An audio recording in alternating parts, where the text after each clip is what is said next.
नमस्कार मंडळी. ज्येष्ठ नागरिकांच्या जीवनामध्ये आनंदाची उधळण करणारा आणि त्यांना ज्येष्ठ कलाकारांच्या कलाजीवनाची ओळख करून देणारा आणि त्यांना नवी कलात्मक दृष्टी बहाल करणारा उत्तरार्ध हा कार्यक्रम.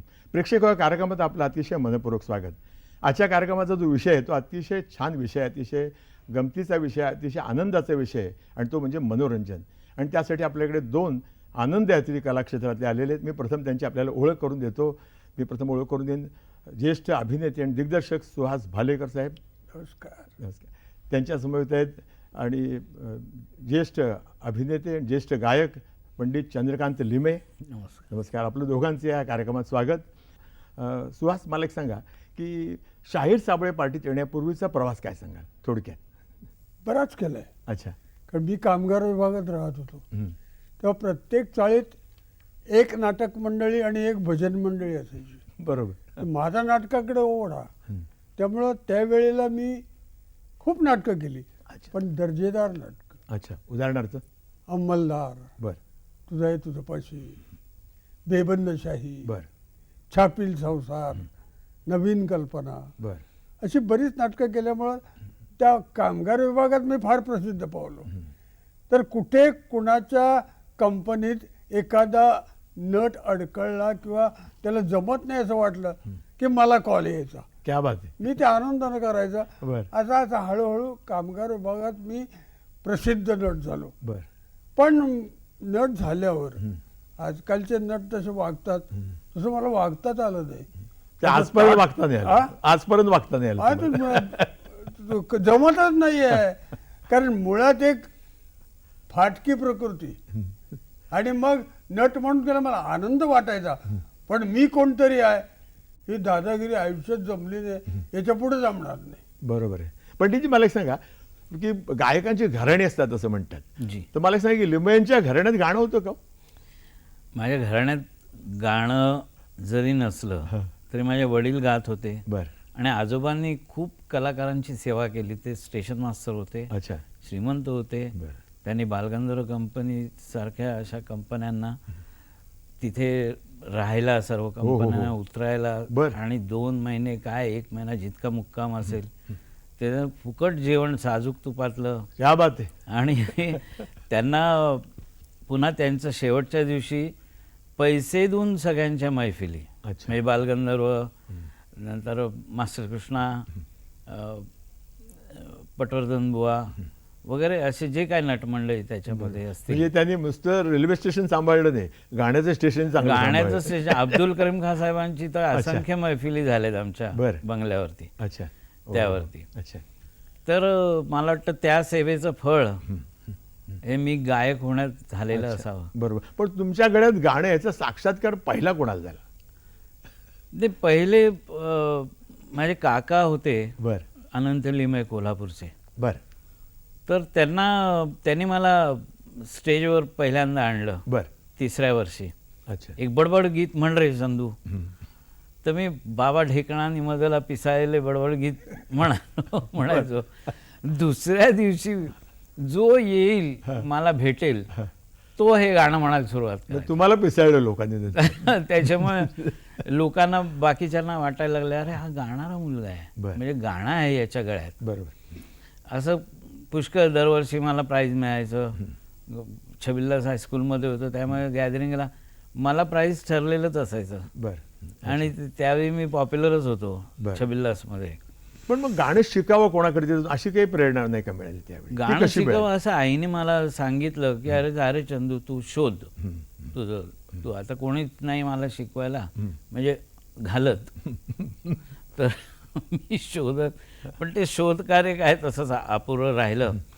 पण माझ्या जेव्हा अमृत महोत्सव होता आमचा शाळेचा, बर तर त्यावेळी आमचे कवी बालशंकर देशपांडे म्हणून आम्हाला एक सर होते. बर त्यांनी डॉक्टर वसंतराव राजोपाध्यांना बोलवलं. बरं. राजसंगीत विद्यालयाचे व्हाईस चेअरमन होते ते. तर त्यांनी सांगितलं एक मुलगा आमच्याकडे छान आहे, तर ते 8 दिवस तुम्ही त्याला छान म्हणजे गोरा गोमटा आणि गळ्यात गाणं पण आहे. गाणं तर ते तुम्ही शिकवा हा.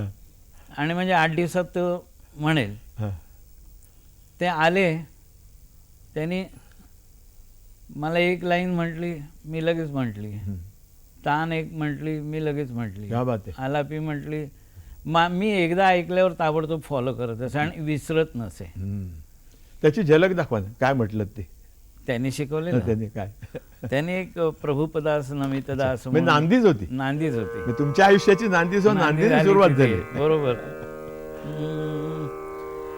प्रभुपदास नमितदास, प्रभुपदास नमितदास, मंगल माता क्या बात पदास, है. मंगल माता पदास, प्रभुपदास. क्या बात आहे. ही नांदी त्यांनी शिकवली. मी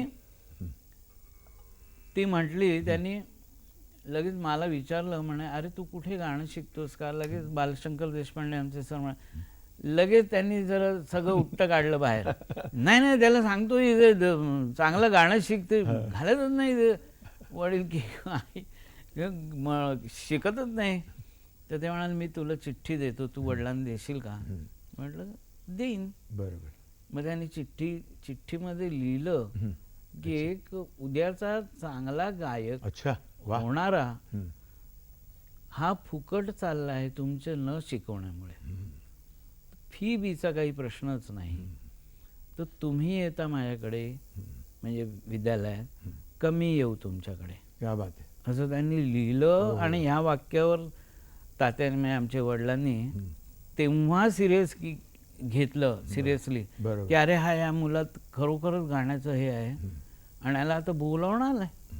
बरोबर. म्हणून मग शिकायला सो बोलवणं मी खूप झालं. गायला बोलवून नंतर गाय शिकल्यानंतर ठीक आहे. पण हे बोलवण्याची म्हणजे सिलसिला हा हा. त्याच्यानंतर मी विद्यालयात गेलो. त्याच्यानंतर आमची मासिक जलसा असायचा. तर त्या मासिक जलसात एका जलसात मला म्हणायला सांगितलं गाणं. तर मी म्हटलं बागेश्री काहीतरी म्हटलं. तर नानांच्या स्टाईलनी, नारायणराव व्यासन माझे पहिले गुरु, त्यांच्या स्टाईलनी म्हणत होतो आणि नाना बसले होते असे बघत. आणि ते मला आठवत आहे चांगलं. माझं गाणं संपेस तोपर्यंत ते आशे झाले नाहीत. या बात आहे. आणि मी स्टेजवरनं उतरून त्यांना नमस्कार करायला गेल्यावर त्याने सांगितलं उद्यापासून घरी यायचं. आणि तेव्हापासनं मला जसं मला पाहिजे होतं गाणं शिकायचं, बरोबर, ते शिक्षण माझं तेव्हापासून सुरू झालं. मला एक बघा सुहासजी, बघा नाणं खणखणीत असेल तर कसं बोलावणं येतं. मला तुम्हाला पण एक बोलावणं आलं शाहीर साबळ्यांकडनं. शाहीर साबळे पार्टीत कशी एंट्री झाली? हो, पण यांचे नाणं तसं खणखणीत आहे, अजूनही खणखणीत आहे. नाही, ते नुसतं खणखणीत आवाज येतो, बाकी काय नाही. तर मी नाटकात काम करत होतो. राजा मयेकर हा माझा मित्र, बरोबर, आणि तो शाहीर साबळेचा हिरो, साबळे पार्टीत. बरोबर. तो माझ्याकडे आला, म्हणला तू शाहीर साबळेत येतोस का, पार्टीत काम कर. तर मी त्यांचं यमराज्यात एक रात्र बघितलं होतं. ते मला खूप आवडलं. आणि ते आवडायचं कारण दुसरं होतं. मी जेव्हा नाटकात काम करत होतो तर माझी इच्छा होती आपण हिरो व्हायचं. ही झाडं होती आहे तेव्हाही, आता काही कमी झालेलं नाही काही वाढलेलं नाही. म्हटलं मला नाटक क्षेत्रात कोण हिरो म्हणून घेणार नाही. बरोबर, गडी, असा कामचुकार, अशी कामं मला मिळणार. तर साबळे पार्टीत गेलो तर कदाचित राजे हिरो आहे, मलाही होता येईल. बरोबर. मी ॲक्सेप्ट केलं. तो साबळेकडे घेऊन गेला. त्याच्या स्टुडिओचाच आमचा इंटरव्ह्यू झाला. साबळेने काही प्रश्न विचारले. अच्छा. तेव्हा मी बोलका होतो अच्छा. आणि कल्पनाशक्ती दांडगी होती. त्यांनी एक विषय दिला, याच्यावर बोल. मी बोलत राहिलो. साबळे म्हणाले पटकन तो उद्यापासून ये. पहिलं पाऊल पडलं. आणि मग मी त्यांच्याकडे गेलो. अच्छा. पहिली छोटी छोटी कामं करत होतो हेमराजात एक रात्र. मग एक दिवस त्याने एक नवीन लोकनाट्य, पातू पाटणकर लेखक, मीच तो बादशाह, अच्छा. ते थोडं राजकीय प्रहसन होतं. बर. तेव्हाचे संरक्षण मंत्री यांच्यावर त्यांनी टीकेची झोड उठवलेली होती. बरं. त्यात मला बादशाहचा रोल मिळाला.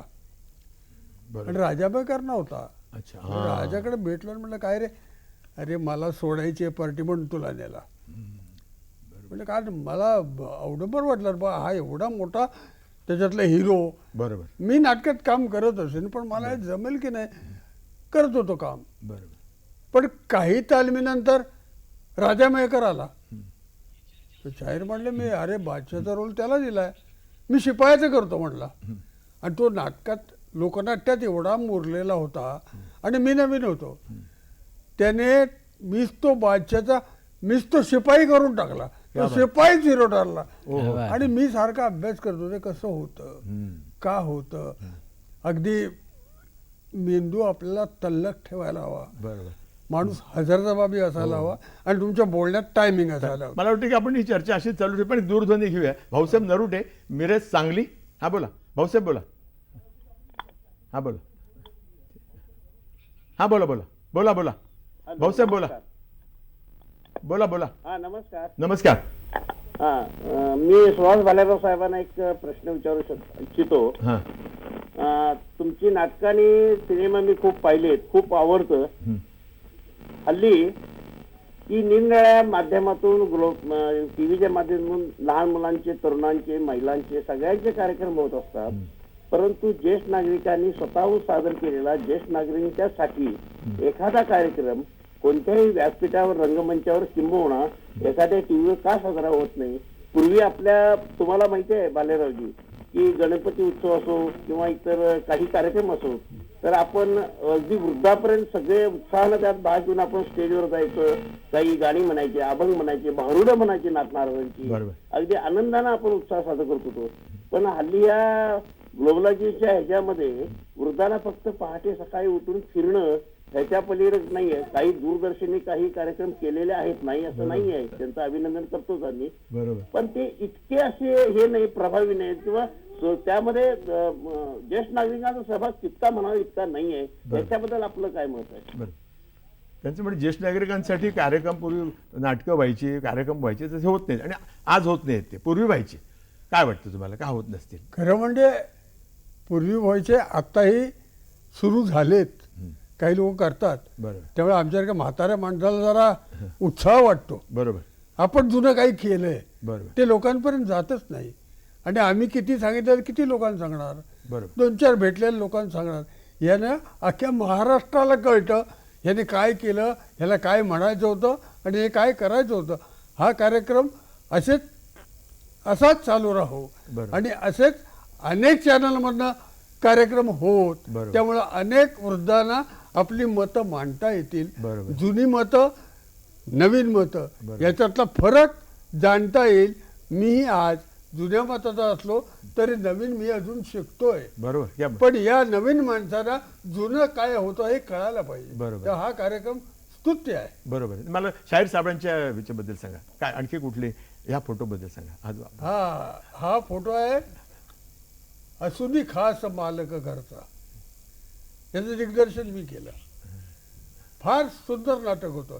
बरं, परप्रांतीयाचं जे आक्रमण होतं ते कलाप्रांतात झालेलं आहे हे दाखवण्याचा तो प्रयत्न होता. बरोबर. पण शाहीर साबळे सुद्धा सुंदर काम करत होते. मी त्याचं दिग्दर्शन केलं आणि मला वाटतं वांगणी या शहरात आम्ही जवळजवळ 15 दिवस त्याच्या तालमी घेत होतो. त्याच्यावर डान्सर होत्या जयमाला काळे. हो. अरे बापरे, इतकी नाचायची की नाच बघून मी दमायचो. त्याचा मी अशक्तच आहे, काही गोष्टी दमतो. नाच बघून दमायचो. पण ऍक्टिंगच्या बाबतीत थोडी कमी वाटली मला. म्हणून तिला शिकायचा प्रयत्न केला. ती शिकली. पण ती म्हणायची, हा बालेकर मला असं नका बरं का, त्या असं सांगा ना. मग असं कर, तू याच भाषेत बोल. ही मुंबई गावरान असू दे, तिला कोणतरी लपेटतोय हे आपण करू. अशा आर्टिस्टच्या अंगाने सुधारणा करत गेलो. बरोबर. दिग्दर्शकाला हे पण बघायला लागतं. नक्कीच. कारण तेव्हा एक बाइंडिंग माझ्यासमोर होतं. शाहीर साबळे पार्टीत नाटक शिकवताना जे आहेत तेच आर्टिस्ट बरोबर गोळा करायचे आणि शिकवायचं. बरोबर. आता नाटकात काय असतं, भूमिका आपल्याला जिरवायला लागते. बरोबर. त्या भूमिकेप्रमाणे बोलायला लागतं. मी काय करायचो, त्या भूमिका त्यांच्या माध्यमात बरोबर सांगायचं, तू तोच आहेस आणि मग तू काय बोलशील ते बोल. बरोबर. एक दूरध्वनी घेऊ आपण. डॉक्टर प्राजक्ता मुळे, मुलुंड. हा बोला. मॅडम बोला. प्राजक्तामुळे मुलुंडहून बोलते मी. हा बोला बोला. मला चंद्रकांत लिमयेजींना प्रश्न विचारायचा आहे हा. की त्यांनी कट्यार काळजामध्ये खान साहेबांची भूमिका अप्रतिम केली, प्रश्नच नाही. पण तत्पूर्वी त्यांनी वसंतराव देशपांडे आणि आता राहुल देशपांडे म्हणजे या दोन्ही पिढीतले मधले आपण आहात, तर या तिन्ही पिढीतल्या खान साहेबांच्या भूमिकेच्या शैलीमधला फरक आपण जरा विश्लेषण करा. दुसरा प्रश्न असा आहे की मी प्रकाश जांगरेकरांच्याकडे संगीत विशारद केलं, तर मला त्यांचा शेवटचा प्रयोग असताना तुम्ही त्याच्यामध्ये होता गडकरीला, तर त्यांच्या स्मृतीसाठी एक घेई छंद म्हणावं हे अशी माझी फार इच्छा आहे. मला सरांची खूप आठवण झाली, अजून सुद्धा मी वीणाताईंना भेटायला जात असते त्यांच्याकडे. खूप मला एकदम भावना हे झाल्या, म्हणून प्लीज माझ्यासाठी ते गाणं घाल. Thank you very much. नक्की. मला असं वाटतं की त्यांनी फार चांगली अतिशय हृदयापासून एक आपल्याला विनंती केलेली आहे, पण त्यांचं उत्तर आणि तुमचं गाणं आपण एका विश्रांती घेऊया. भेटूया. उत्तरार्ध कार्यक्रमात मित्रांनो आपलं परत एकदा स्वागत. मगाचा प्रश्न विचारला डॉक्टर मुळेने विचारलेला आहे आणि त्यांनी प्रकाश जांगरेकरांच्या आठवणी त्यांच्याकडे त्यांनी संगीत विशारद वगैरे केलेलं आहे आणि तुम्हाला त्या 3 पिढ्यांबद्दल त्यांनी विचारलंय. काय थोडक्यात काय सांगा? 3 आणि गाणं आहे नंतर त्याला फॉलोईंग घेई छंद. 3 पिढ्यांचं म्हणाल तर बुवा म्हणजे डॉक्टर वसंतराव देशपांडे, तर ते माझे तर गुरुच होते. त्यांच्याकडे मी 12 वर्ष शिकलो, त्याच्यामुळे ते गुरु माझ्यात पूर्ण भिनले होते. अभिनयाची समज आलेली होती, पण त्यावेळी अभिनय मी म्हणजे इतका लक्ष देत नसे. आणि बुवांचं गाणं ऐकायचं, अभिनय बघायचा आणि गाणं शिकायचं. बरोबर. पहिला उद्देश माझा गाणं शिकायचा हाच होता. बरोबर.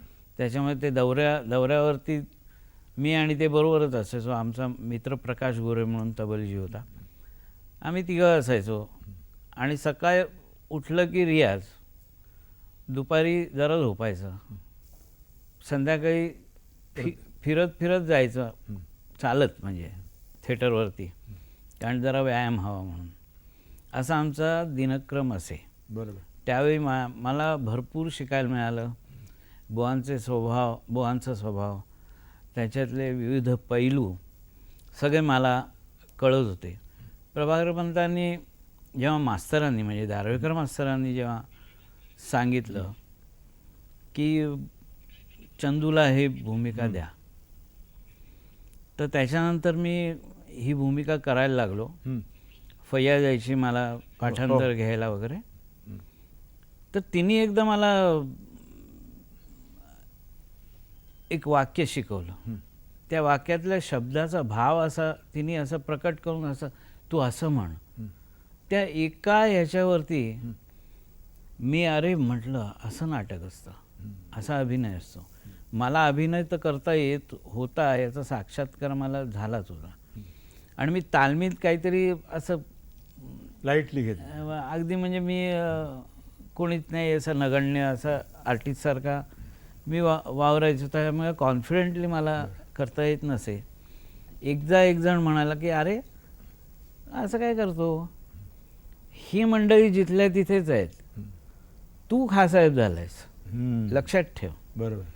आणि तेव्हापासून मी कॉन्फिडेंटली हे काम करत. मला सांगितलं ते गाणं ऐकवा जरा त्यांना, कारण पुढचा एक प्रश्न आपण घेऊ. आता प्रकाश गांगरेकरचं कडे तुम्ही शिकलात, विशारद केलं, फार छान. आणि गुरूंची तुम्हाला एवढं आठवण आली आणि श्रद्धा आहे तुमची. तुम्ही नक्की पुढे याल, पुढे नक्की शिका. तुम्हाला मी प्रकाश गांगरेकरचंच गाणं ऐकवतो, घे छंद.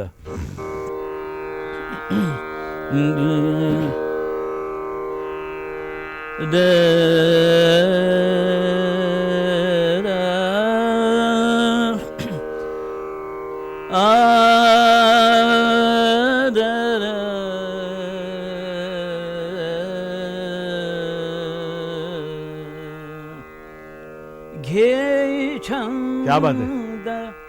मकरंद घे छंद मकरंद प्रिय हा मिलिंद, प्रिय हा मिलिंद मधुसेवनानंद स्वच्छंद हा भृंगेशं क्या बात आहे. मकरंद घेशंद मिटता कमलदल मिटता कमलदल होई बंदी हा भृंग परिसोडिना ध्यास परिसोडिना ध्यास गुंजनात हा दंगगे छंद मकरंद घे छंद. क्या बात, सुंदर. आपण एक दूरध्वनी घेऊया. निलिमा करंदीकर, चेंबूर. हा बोला मॅडम, बोला.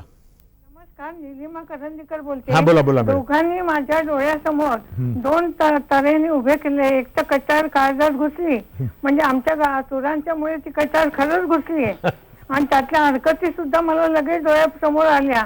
आणि यांचं तर काय, मी शाहीर साहेबांचं प्रत्यक्ष पाहिलंय चेंबूरला. तर मला असं वाटतं की नवीन पिढीसाठी या लोकांनी अजूनही काहीतरी करावं आणि असे प्रयोग करावेत. कारण मला अजून विंचू चावला वगैरे बघितलं की 800 खिडक्या 900 दारं की त्या आठवणी यायला लागतात. बरोबर. साबळ्यांशी सुद्धा मी पूर्वी एकदा बोललेली आहे. त्यामुळे मला असं वाटतं की पुढच्या पिढीसाठी या दोघांनी आदर्श ठेवावे, कारण यांच्या मागे देवीचे नक्कीच आशीर्वाद आहेत. बरोबर. आणि असंच त्यांनी मस्त चंद्रकांत लिमये यांनी पण गावं आणि कटार सारखी गाणी गायली की आम्हाला सुद्धा आणखी आनंद मिळतो परत पुन्हा प्रत्ययाचा. असं करावं असं मला वाटतं. धन्यवाद. नमस्कार. धन्यवाद. तुम्हाला शुभेच्छा दिल्या. देवीचा आशीर्वाद आहे असं ते म्हणतात. रंगदेवीचा आशीर्वाद आहे. मला सांगा भालेकर, की मगाशी एक राजा मयेकरांचा संदर्भ आला. राजा मयेकर तुम्हाला घेऊन गेल्यानंतर तालमीला गायब झाले. मला एक सांगा की राजा मयेकरांचं आणि शाहिरांचं खटकलं, त्याचा थोडा फायदा मिळाला का हो तुम्हाला असं वाटतं पुढच्या वाटचालीसाठी? पुढच्या वाटचालीसाठी मी तुम्हाला सांगतो, कुठलं ऑफिस, कुठली संस्था, नाट्यसंस्था असेल, व्यापारी संकलन असेल, तिथला हेड क्लार्क रिटायर्ड झाला की ज्युनियर क्लार्कला ती जागा मिळते. बरोबर. पण तो पुढे कसं बिझनेस चालवतो याच्यावर सगळं अवलंबून आहे. बरोबर. असा फायदा मला मिळाला आणि मला वाटतं माझ्या दृष्टीने मी त्याचा फायदा करून घेतला. नाही, मगाशी तुम्ही म्हणताय त्यात एक फरक आहे थोडासा. हेड क्लार्क रिटायर होतो आणि घरी जातो, पण राजा मयेकर घरी नाही गेला. तो आणखी फ्लरिश झाला, मोठा झाला, आणखी बाहेर पडून सुद्धा. हो. हा, ते पण महत्वाचं आहे. होय. पण मला नाही वाटत की त्याला घालवण्यामागे मी होतो. नाही, खटकलं, ऑलरेडी खटकलं. त्यांचं जे खटकलं होतं तेव्हा त्यांनी मला गळ घातली. बरोबर. बाबा तू आता हे यमराजात एक रात्रमध्ये यमाचं काम करायचं. बरोबर. अरे म्हटलं मला कसं तुमची एकत्र इतकी वर्ष, बरोबर. मी नवीन आलेला मुलगा, तुमच्या 2-3 वर्ष काम करतोय, मला काय जमेल असं नाही. नाही तुला करायलाच लागेल. आणि तेव्हा असं माझी अवस्था अशी होती, मी कुठे बाहेर जाऊ शकत नव्हतो. बरोबर. आणि मला स्टेज सोडता येत नव्हतं. मी राजाभाऊंकडे गेलो, म्हटलं मयेकर नमस्कार. हां काय तू यम करतोयस? आता त्याचं बोलणं असं थोडं चावटच होतं. होय म्हटलं मी यम करतोय, पण मला तुझा जीव नाही घ्यायचा आहे. तर तू असं कर, तू काम कर रे, हे काय मतभेद मिटव. किंवा नाही नाही, अरे तू काय काम करणार, लोक अंडी फेकतील, जोडे मारतील. राजा मयेकर जन्माला यायला खूप वेळ आहे, माझा कोणीही काम करू शकत नाही. अरे म्हटलं बाबा तू चालायला लाग. मला हकललं. मी गेलो. शाहिरांना काय बोललो नाही, पण मी मनापासून तालमी केल्या. अच्छा. राजा करतो तो त्याच्या पद्धतीने करतो, मी फक्त त्याची पद्धत अवलंबली नाही. बरोबर. मी माझ्या तुमच्या पद्धतीने ढंगाने तुम्ही केलं. मी माझ्या ढंगाने केलं. शेवटी मला राहवलं नाही. प्रयोगाच्या आदल्या दिवशी शिवाजीबद्दल प्रयोग होता. म्हणजे राजाभाऊ एक विनंती आहे, आता उद्या प्रयोग आहे, माझी तयारी झाली आहे, मी माझ्या पद्धतीने करणार आहे, पण अजूनही वाटतं आपली तिघांची गट्टी होती ती मोडू नये. तू तिसऱ्या बेलला मागल्या दरवाजानं वर ये, मी तिथं उभा आहे, तोपर्यंत गाणं चालू असेल महाराष्ट्र गीत, मी तुझ्या अंगावर कपडे टाकतो, आबोराव म्हणून हाका मारत तू जा. आणि पुढे काय होईल त्याला जबाबदार मी आहे. शाहीर मला काढतील हरकत नाही, पण तू ये. चल चल काहीतरी सांगतो. मी म्हटलं बघ विचार कर, इतकी वर्ष तू काम केलंयस, बरोबर. तुझं काम मला जमणार नाही पण माझ्या पद्धतीने मी करणार आहे. अंडी मारतील लोक तेव्हा कळेल. अरे बापरे. मी आलो परत. पण खरं सांगतो तिसऱ्या बेल तिसऱ्या बेलला मी कपडे घेऊन उभा होतो. अच्छा. तिसरी बेल झाली, गाणं तुमची झालं. श्रद्धा. हो. बरं. आणि हा आला नाही, मी जॅकेट टोपी चढवले, ए बाबूराव हाक मारत गेलो. त्या प्रयोगाला मला वाटतं नाट्य निर्माते राजाराम शिंदे तिथं उपस्थित होते. अच्छा. प्रयोग छान रंगला. पण त्यात काय आहे, नाटक कंपनी आहे, हेवे दावे खूप असतात. बरोबर. यम करायचा, त्यातला तो राजाभाऊ करायचा, असं करताना मेकअप बदलायला लागायचा. बरोबर. ती एंट्री सोडून मेकअप व्हायचा, रेड्यावर बसायचं. 8 वाजता प्रयोगाला मेकअपने निरोप पाठवला, माझी आई आजारी, मी येत नाही, आणि बॅग पाठवली.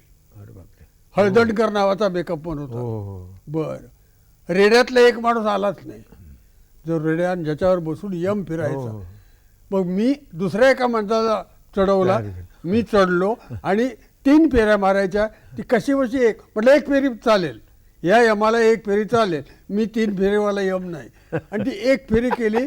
इतक्या कष्टाने तो प्रयोग केला आणि प्रयोग उत्तम झाला. राजाराम शिंदे अजून आहेत, ते सांगतील. त्याने माझं कौतुक केलं. भालेकर, आम्हाला वाटलं नव्हतं हा रोल तुम्ही करू शकाल, पण तुम्ही तुमच्या पद्धतीने फार छान केला. मी आभार मानले त्याचे. बरोबर. रंगभूमीला नमस्कार केला. बरोबर. आणि माझी कारकीर्द तेव्हापासून सुरू झाली. बरोबर. त्यानंतर कुठली कुठली नाटकं आली शाहिरांची? त्यानंतर ज्ञानोबाची मेघ, कशी काय वाट चुकल्यानंतर ज्ञानोबाची मेघ, बापाचा बाप, आंधळं दळतंय, ज्ञानोबाची मेघ, कशी काय वाट चुकला, बरोबर. अशी सारखी. एखादी झलक दाखवून तुमच्या अभिनयाची, गाण्याची आपण झलक बघितली, आंधळ दैत्याची एखादी झलक दाखवून. आंधळ दळतंय म्हणजे तेव्हा ते खूप चाललं आणि माझा रोल होता पाटीवाल्याचा. आता मी तसा हमाल नाही, ताकदीने नाही, डोक्याने नाही. हा हमाल करताना मी काय केलं, क्रॉस मैदानात दुपारी सगळे पाटीवाले झोपा करतात, अजूनही असतात बहुतेक, तिथे जाऊन बघत बसायचं काय करतात. ते पाटी आडवी लावायची, पाटी मुटकळ टाकायचं आणि झोप काढायची. सगळं बघितलं. आणि त्यात एक गाणं आहे, पाटी मुकी सखी माझी, असं एक गाणं आहे पाटीवाल्याचं. ते सगळे प्रकार मी त्या गाण्यात करत होतो. आता मला तर वा. खूप आवडला तो रोल आणि मी तो केला. आणि त्यातला संबंध असा आहे, संयुक्त महाराष्ट्र मिळाल्यानंतर बरं. हुतात्मा स्मारक उभं राहतं. तिथे एक पाटील हुतात्मा स्मारक बघायला मुंबईत येतात आणि हा पाटीवाला त्या पुतळ्याखाली विडी ओढत बसलेला आहे. बरोबर. तो त्याला विचारतो, अरे बाबा हुतात्मा स्मारक कुठे आहे? तो म्हणतो, हे काय उभं आहे? अरे किती वेळ झाला मी लोकांना विचारतोय, कोणी मला सांगत नाही. चुकला पाटील तुम्ही, हे आता नवं उभं राहिले, हे नाव प्रसिद्ध व्हायला लई याळ लागेल. तुम्ही म्हणायचं फावटान. फावटान? आता लिवायचं फावटान असतं नाही का, तेव्हा त्या भागाला फाउंटन म्हणत होतात. बरं. त्या फावटान म्हणलं का कोणी बी आणून सोडेल, तिथंच ह्यो पुतळा उभा आहे. अरे काय काय चाललंय, अशी चर्चा पाटलाबरोबर. काय आवडतं मराठी माणसाचा मोठेपणा सांगणारा पाटील, हाही मराठी माणूस होता आहे. ते काय तो ऐकतोय, अरे बाबा मला इथे पाणी मिळेल का? हो थांबा की, बसायचं उतरवर, मी आणतो उडप्याच्या हाटलातनं. ते म्हणलं, पाटील म्हणतो नको, उडप्याच्या हाटला तर कशाला, माझं पाणी मला पाहिजे, हे पाणी आमचं आहे. होय पाटील, पाणी आपले पर वंजळ त्यांची आहे. ह्या बात आहे. याला हजारो प्रेक्षकांकडून बरोबर. चुक चुक चुक चुक असा एक मोठा रिस्पॉन्स यायचा. म्हणजे हजारो लोकांचा आवाज. मी माझ्या आयुष्यातला तो पहिला रिस्पॉन्स आहे. आणि माझ्या कानात आहे अजून त्या नाटकाचा. एक दूरध्वनी घेऊया, चांगलं चाललंय, तुम्ही छान अभिनय दाखवताय. एक दूरध्वनी घेऊया. निलेश बिंदौड, अमरावती.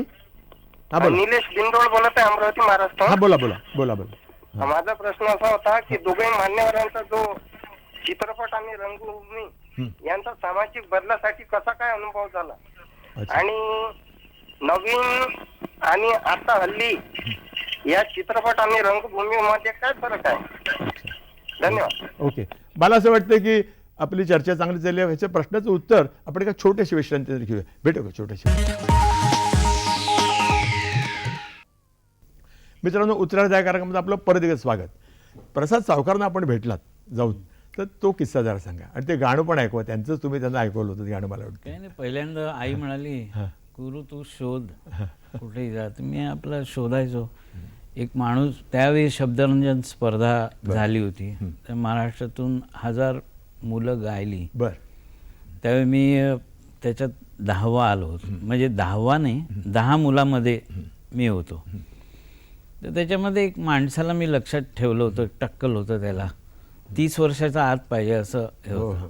तर लोक म्हणायला लागले हा 30 वर्षाच्या पुढे आहे. तर तो माणूस मला एका सायकलवरनं भेटला. तर ते म्हटलं, मला त्यावेळी प्रसाद सावकार खूप आवडायचे, त्यांचं गाणं म्हणजे. मी म्हटलं, अहो प्रसाद सावकाराचा पत्ता माहिती आहे का? नाही म्हणे, किंग सर्कलला कुठेतरी राहतात. म्हटलं बरं. एवढं नाव ऐकलं किंग सर्कल, चालत गेलो. पैसे कोणाकडे होते बसला, तेव्हा आमची गरिबी होती. तर चालत गेलो, किंग सर्कलच्या इथे उभा राहिलो, म्हणजे त्या जैन टेम्पलच्या. जाणाऱ्या येणाऱ्याला विचारायचं, अहो प्रसाद सावकार माहिती आहे का? ते तिकडे काही म्हणजे गुजराती वगैरे लोक पुष्कळ होते. सावकार, सावकार तो उधर वो दुकान में पिढी ये है. नहीं, म्हटलं वो साहूकार नहीं चाहिए मुझे, गाने वाले साहूकार चाहिए. गाने वाले? वो इधर दक्षिण ब्राह्मणवाड़ी में एक भजन चल रहा है, जो उधर जाओ उधर. म्हटलं, तेव्हा म्हटलं पत्ता सापडणार आता. म्हणून तिथे गेलो. तिथे मध्ये एक भजन पण म्हटलं मी त्या भजनाबरोबर, कारण मला त्यांनी लवकर सोडावं अशी इच्छा होती. तर ते बढे म्हणून होते, त्यांनी सावकारांकडे घेऊन गेले. अन्नपूर्णा निवासमध्ये खाली सोडलं त्यांनी, वरती जा म्हणे. सावकारांना भेटलो. त्यामुळे म्हणून दाखव. म्हटलं, तुम्हाला लक्षात आहे का मी 10 मुलांमध्ये मी आलो होतो? त्यामुळे हो म्हणे, तू म्हण जरा काहीतरी. ते मी त्यांचंच गाणं म्हटलं, जय गंगे भागीरथी. पण काय झलक ऐकू त्याची, ऐकू.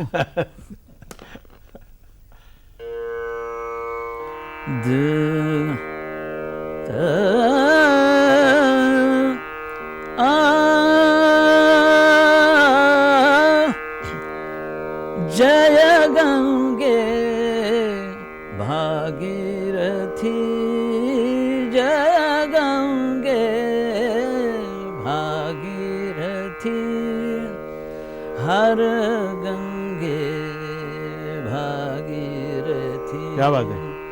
हर गंगे भागीरथी. चिदानंद चिदानंद शिव सुंदर तेची, पावन तेची तू मूर्ती. जय गंगे भागीरथी, जय गंगे. असं त्याला मला वाटतं आपण चर्चा चालू ठेवू. पण दूरध्वनी येतोय. दयानंद शानबाग, बोरिवली. हा बोला दयानंदजी, बोला. हा नमस्कार. हा, मी दयानंद शानबाग बोलतोय, ज्येष्ठ नागरिक, वय 67 वर्ष. क्या बात आहे. हा, सुहास भालेकर आणि राजा मयेकर, मी लालबागला राहायला होतो. हो हो, त्यामुळे सुहास भालेकर आणि राजा मयेकर मी चांगलं ओळखतो. बरोबर. आणि त्यावेळी मी माझ्या तरुणपणी त्यांची अनेक नाटकं आणि त्यांची पिक्चरही बघितलेले आहेत. बरोबर. त्यामुळे मी आता त्यांना मी सुहास काका म्हणून म्हणतो आता. तर सुहास काका, तुम्ही असंभव सिरियल मध्ये अतिशय उत्कृष्ट भूमिका तुम्ही बजावली आणि असंभवला अतिशय, त्या मालिकेला अतिशय पारितोषिक मिळाले भरपूर. पण मला एकच विचारायचं आहे की तुमच्या आयुष्यामध्ये नाटक, सिनेमा किंवा मालिका करताना एखादी अविस्मरणीय अशी जी भूमिका आहे जी तुम्हाला आठवते आणि वाटते, त्याबद्दल सांगा. आणि त्याच्याबद्दल लोकांनी तुम्हाला दिलेला उत्स्फूर्त प्रतिसाद, याबद्दल तुमचे काही अनुभव सांगितलेत तर मला आनंद वाटेल. धन्यवाद. अविस्मरणीय भूमिका आणि त्याला मिळालेली दाद सांगा. माझी, तुमची. मला वाटतं आंध्रदेवाला पाठीवाला. अच्छा, बर. त्याला अनेक ठिकाणाहून दाद मिळाली. बर. हा प्रयोग जेव्हा मी मार्मिकच्या वर्धापन दिनाला केला, बर, तेव्हा बाळासाहेबांनी मला येऊन मिठी मारली तेव्हा ते शर्ट कोट वगैरे असा ब्लेझर वापरत. त्यांचा तो कोट खराब झाला. म्हणजे साहेब तुमचा कोट खराब झाला. अरे हे माझं पारितोषिक आहे, सुंदर काम केलंस. आणि त्यांनी मला नटसम्राट म्हटलं. अच्छा. अजूनही म्हणतात. क्या बात. अर्थात त्याचा फायदा झाला. पण ते नाटक करताना, ते बसवताना मी अनेक क्लृप्त्या केल्या. बर. त्यात मला श्रीकांत ठाकरे, बाळासाहेब ठाकरेंचे बंधू, यांची खूप आठवण होते. उद्या प्रयोग आहे. रात्री झोपताना मला बरं वाटत नाही. नाटक आपण करतो, पण या नाटकाचं सार, समिंग अप बरोबर असं सांगायला पाहिजे. त्यासाठी मी एक न बोलणारा सीन तयार केला. अच्छा. त्या हुतात्मा स्मारकाजवळ पाटील आणि मी बोलतोय. त्यातला सीन शेवटचा असा, पाटील मराठी माणसानं असं वागलं पाहिजे, विचार तुमचे मला पटतायत, मी तुमच्या मागणं येईन, पण मी का जाऊ शकत नाही. त्याच्या अगोदरची कथा अशी आहे, पाटलाला इथेच मराठी माणसं भांडत येतात आणि मी पाणी आणायला गेलोय, बरोबर, पाटीवाला. तो म्हणतो, अरे मराठी माणसांना भांडता का, ही मराठी माणसं त्या पाटलाला मारतात. त्याचं पागोटं तिथं पडतं आणि पाटील निघून जातो. मी पाणी घेऊन येतो आणि हाक मारतो, पाटील पाटील. बघतो तर पागोटं पडलेलं आहे. मी ते पागोटं उचलतो, छातीशी धरतो. याचा अर्थ एवढाच आहे, तुमचे विचार मला पटलेत, मी तुमच्या मागणं येतो. आणि धावत निघालो आणि थांबलो. माझा पाय पाटीत अटकला. मी पाटीतला पाय बाहेर काढला, पाटीला नमस्कार केला आणि विरुद्ध दिशेने पाटलाकडे बघत गेलो. इथे मला एक म्युझिक स्ट्रोक पाहिजे होता. मी अच्छा. फक्त हो, हो. श्रीकांतने म्हटलं, अरे एवढी मेहरबानी करा, मला इथे बॅकग्राऊंड म्युझिक पाहिजे, कारण डायलॉग काहीच नाही येत. मी फक्त पाटील पाटील हाक मारतो आणि धावत सुटतो. हे ॲक्शन आहे, तुमचे विचार मला पटले, मी येतोय. आणि धावता धावता पाटीत पाय अटकतो. याचा अर्थ असा आहे, मी तुमच्या मागण्या या विचारानं धावत येईल, पण माझं पोट पाटीत अटकलं आहे. ती खांद्याला मारतो आणि निघून जातो. इथं श्रीकांतजींनी जो स्ट्रोक नुसतं ऐकून, क्या बात आहे, त्यावेळी जो मारला, त्याचं रेकॉर्डिंग झालेलं असलं, अजून ऐकलं तर अंगावर काटे येतात. तेव्हापासून श्रीकांतजी कुठेही भेटले तरी मला मिठी मारायची. खरंच आहे. फार मोठा आर्टिस्ट होता, म्युझिक डिरेक्टरही होते, बरोबर. पण माझा त्यांच्या म्युझिकशी एवढाच संबंध आला. आणि तो कायमचा अंगावर रोमांच उभे करणार होय, होता. होय, होय. ते महत्वाचं आहे. होय. मला सांगा पंडितजी, की तुम्ही शाकुंतल ते कट्यार हा कार्यक्रम सुद्धा केला. त्या कार्यक्रमाबद्दल सांगा जरा. त्याचा थॉट काय होता, संकल्पना काय होती? त्याचं थॉट म्हणजे असे नाट्यसंगीताचा प्रोग्राम पुष्कळ व्हायचे. मैफलीतलं बुवाने मला सांगितलं होतं, नाट्यसंगीत आयुष्यातून एकदा फक्त त्यांनी शिकवलं, इतकी 12 वर्षात. तर त्यांनी नाट्यसंगीत कसं गावं, मैफिलीत कसं गावं, रंगभूमीवर कसं गावं, हे त्यांनी सांगितलं होतं. तर मैफिलीत नाट्यसंगीताचे खूप प्रोग्राम व्हायचे तेव्हा. या पहिल्या फोटोबद्दल सांगा ना, कोण कोण आहे त्या फोटोमध्ये? या फोटोमध्ये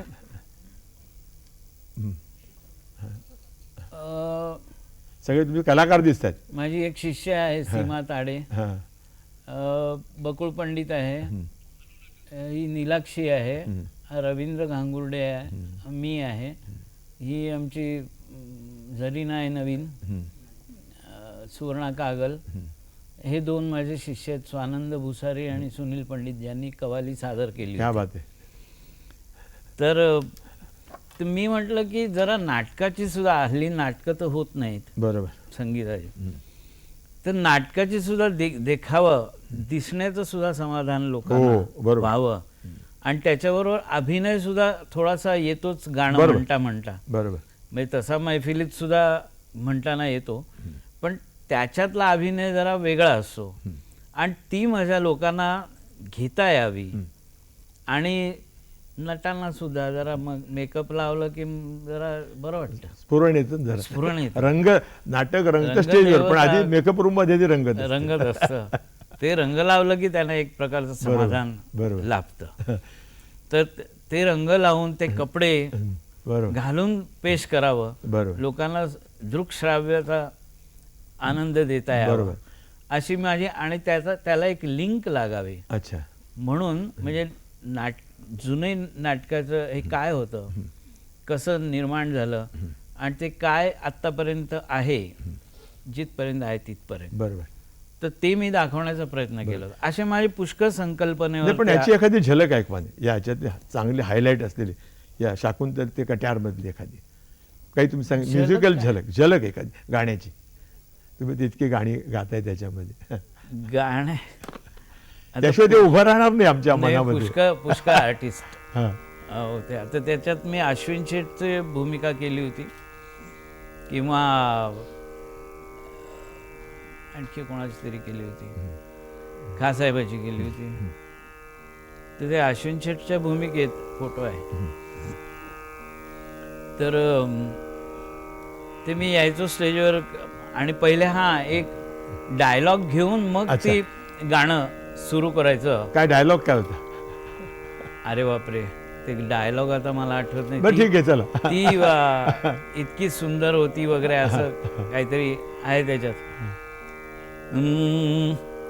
मृगनयना रसिक मोहिनी, मृगनयना रसिक मोहिनी, कामिनी होती ती मंजुळ मधुरालापिनी,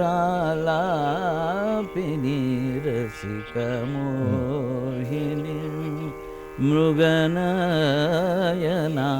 रसिक मोहिनी, मृगनयना क्या बात है. रसिक मोहिनी. बहुत बढिया. हे गाणं होतं. बरोबर. एक दूरध्वनी येतोय, आपण ही चर्चा अशीच चालू राहील. डॉक्टर विसम महाजन, रत्नागिरी. हा बोला डॉक्टर साहेब, बोला डॉक्टर साहेब, बोला. हा बोला बोला. हा, आजचा विषय मनोरंजन आहे. आणि मनोरंजनाच्या बाबतीत मला असं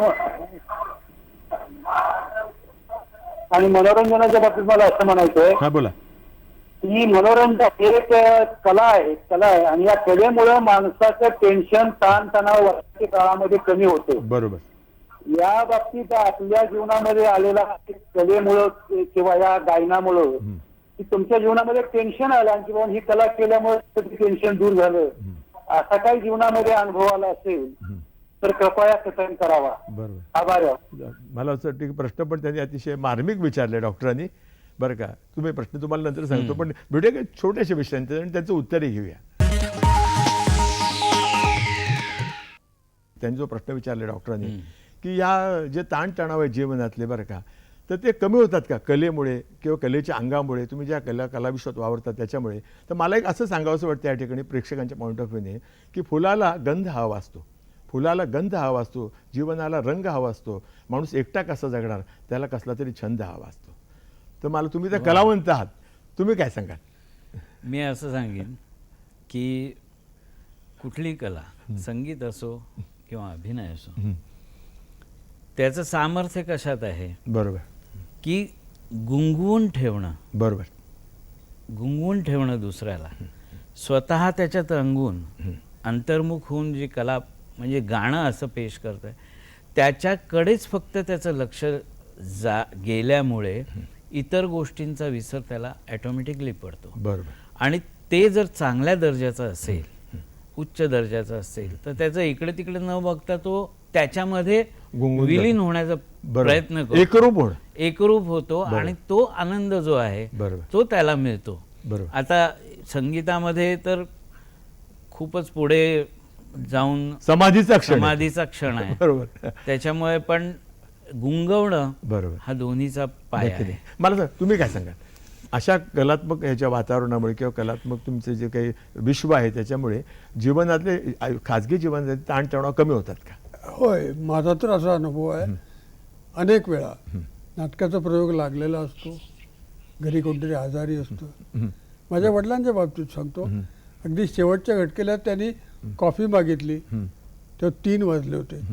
मी बायकोला कॉफी करायला सांगितली, कॉफी गरम होती, ती पाजायला वेळ जाणार. माझा प्रयोग शिवाजी मंदिरला एकच प्याला. मी तिला म्हटलं तू पाच, आणि मी टॅक्सीला 3:30ला बाहेर पडलो. मला वाटतं मी टॅक्सीत बसलो असेल नसेल, गेले होते. मला तिकडे लक्षच नव्हतं. मी गेलो, वेळ झाला होता, वाट बघत होते लोक, टोपी घातली, पहिली एंट्री केली आणि मग तळेगावाचं सगळं नाटक केलं. आणि माझा एक अतिशय जीवस्य कंठस्थ मित्र, पण नाटकाच्या बाबतीत माझा शत्रू, त्याला नाटक आवडायचं नाही. तू मूर्ख आहेस, हे रंग लावून काय करतोस, असा मला शिव्या देणारा माणूस रंगमंचावर आला. अरे चल म्हटलं, तू कसं काय रे, तू नाटकाचं काही बघत नाहीस, बोर्ड वाचत नाहीस, नुसता बोर्डही वाचायचा नाही. म्हटलं मी आलो सर, इकडे आलो होतो, घरी चाललोय, तुला न्यायला आलो होतो. मला कळलं काय ते. मी खाली उतरलो, टॅक्सीत बसलो. घरी सगळी तयारी झालेली होती, वडील गेलेले होते आणि मी मात्र त्या आनंदातला एकदम जसा खाली आलो, वाईट वाटलं. तर दुसरं असं आहे, जेव्हा आम्ही जातो तेव्हा आम्ही आमची दुःख विसरून कला सादर करतो. ही एक सामाजिक बांधिलकी आहे हा. मला आणि वाटतं. तुम्ही टाळ्या वाजवता, बरोबर. तुम्ही आम्हाला रिस्पॉन्स देता, तुम्ही हसता, तेव्हा तुम्हीही आपली दुःख विसरता. बरोबर. हो. हे श्रेय थोडं आमचं आहे. तुमच्या टाळ्यामुळं मी देहभान विसरतो, हे श्रेय तुमचं आहे. ही देवघेव आहे, बरोबर. ही अशीच चालत राहायची. म्हणून करमणूक क्षेत्र हे कमी दर्जाचं नाही, पण ते अस्सलपणे आपल्यासमोर सादर होतं, म्हणूनच ते तुम्हाला आवडतं.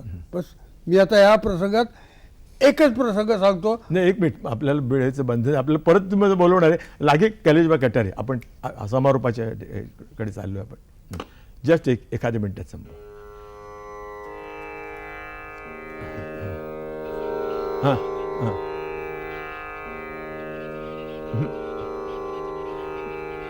हां हां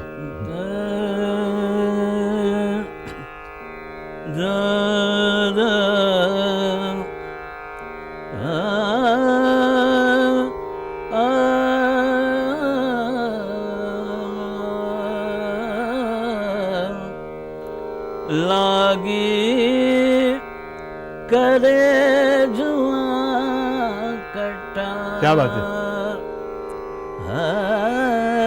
राम लागी करे जुआ कटा, सावरिया से नैन हो गए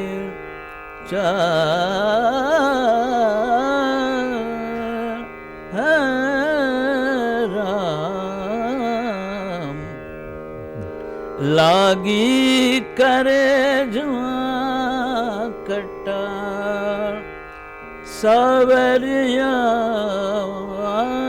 से सवरिया से नैना, सावरिया से नैन हो गए